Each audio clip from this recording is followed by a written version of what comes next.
Il y a de l'espoir. Le gouvernement provisoire sera incessamment constitué. Les négociations avancent bien avec les secteurs concernés. Le Premier ministre Friedjean peut tout à fait obtenir un vote favorable à la déclaration de sa politique générale. Le Conseil électoral provisoire est au complet. Les noms de ses 9 membres seront soumis à l'appréciation du grand public sous peu. Jocelyn Privert s'est exprimé lors d'une conférence de presse ce vendredi où il a réaffirmé son optimisme. Selon lui, les discussions vont bon train avec les différents secteurs. Vendredi dernier, on a procédé à la nomination et donné l'investiture au nouveau Premier ministre. Le Premier ministre investi dans ses fonctions, actuellement est en phase, en accord avec le président, de constituer son gouvernement. Ces documents ont été transmis au Parlement afin que le Parlement puisse confirmer, je répète bien le mot, que le Parlement peut confirmer l'éligibilité du Premier ministre et l'inviter à venir faire la déclaration de sa politique générale aux fins de vote. Donc, à 8 jours de cette première action, nous espérons que d'ici le début de la semaine prochaine, le Parlement sera capable, pour recevoir le Premier ministre là, tant des déclarations politiques générales et le vote de confiance approprié pour permettre que le pays lui reprenne la voie institutionnelle, le pays a recommencé à fonctionner avec un gouvernement détenteur de la légitimité, en ce sens qu'il a été nommé par le président et que sa déclaration politique générale a été votée par le Sénat, par les 2 chambres, conformément aux vœux de l'article 158 de la Constitution. Constamment, on est en rencontre, constamment, on est en consultation.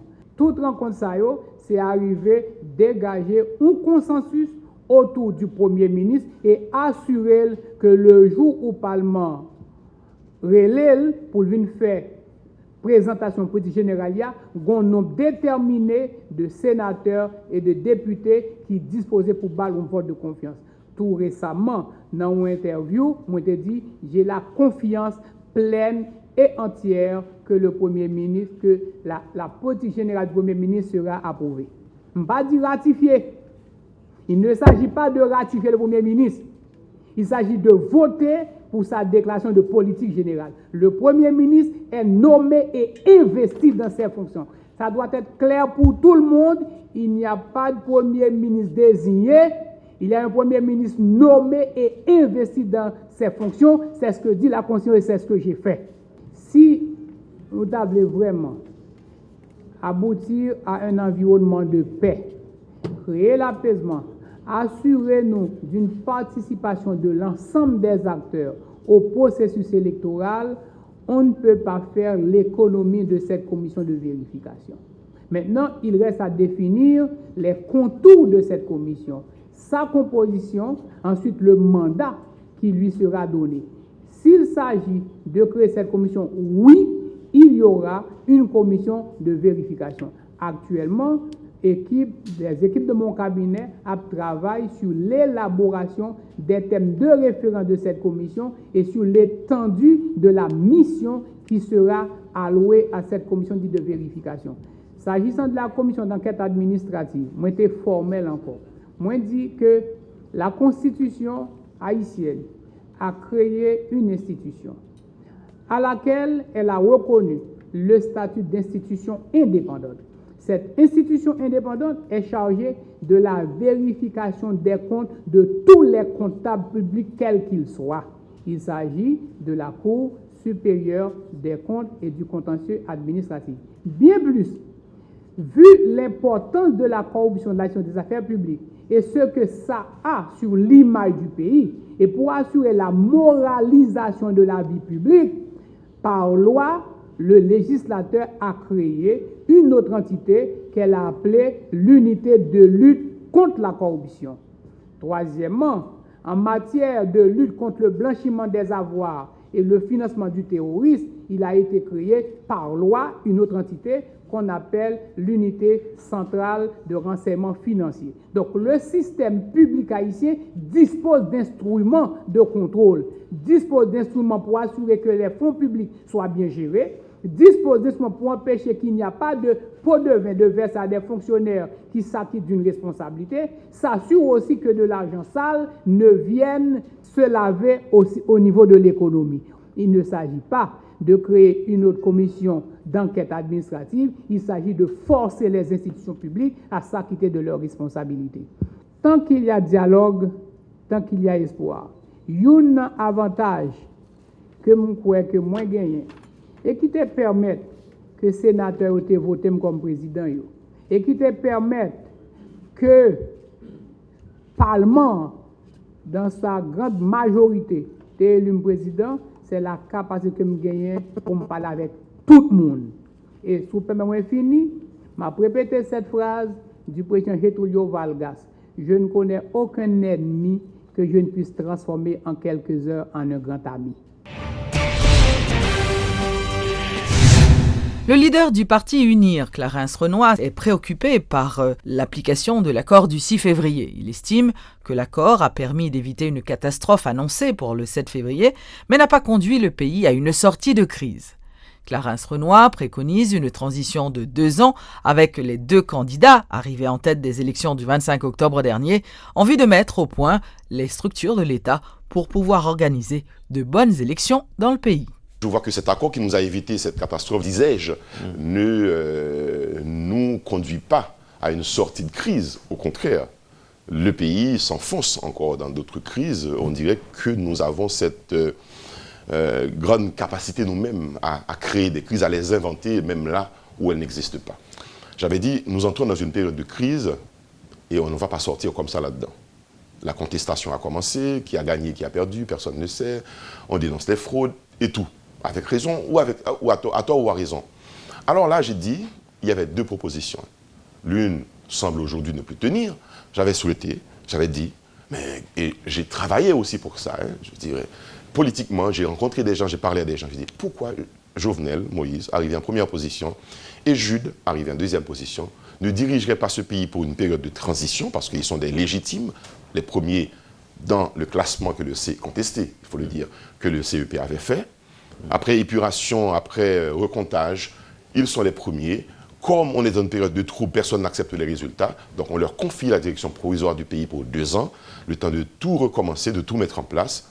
Changement dans la Constitution, formation d'un conseil électoral permanent, définitivement pour sortir de cette transition, comme dit Pierre-Raymond Dumas, qui n'en finit pas, éternelle transition. 18 conseils électoraux provisoires, déjà je vous fais remarquer, depuis que cette République est entrée dans la démocratie, si je peux parler d'une deuxième République, à la française un peu, après la dictature, nous sommes dans la démocratie. 18 conseils électoraux provisoires déjà, 18 présidents provisoires. Nous aurions dû compter seulement 6 présidents, le 6e en fonction le 7 février dernier. Et nous en sommes à 18, 3 fois plus.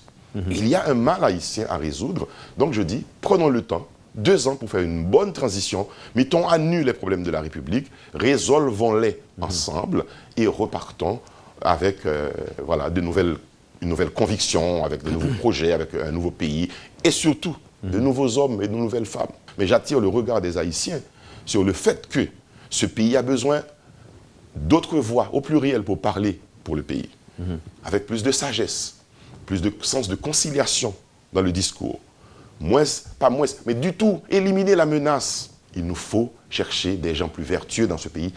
Ils sont là, ils existent. Qu'ils se réveillent et se mettent debout pour sauver ce pays.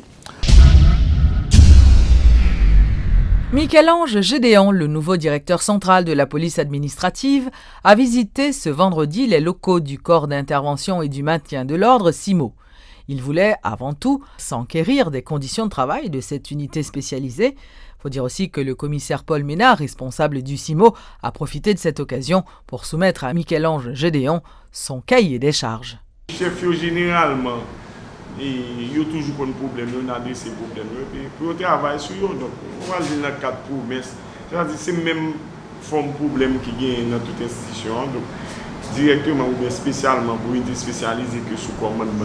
Donc, là, pour un problème, c'est ça que les mêmes qui ont acheminé, jouer une solution plus rapide pour eux que pour le faire. Et puis, ça que dans le cap fait sur pour normal, il y a fait.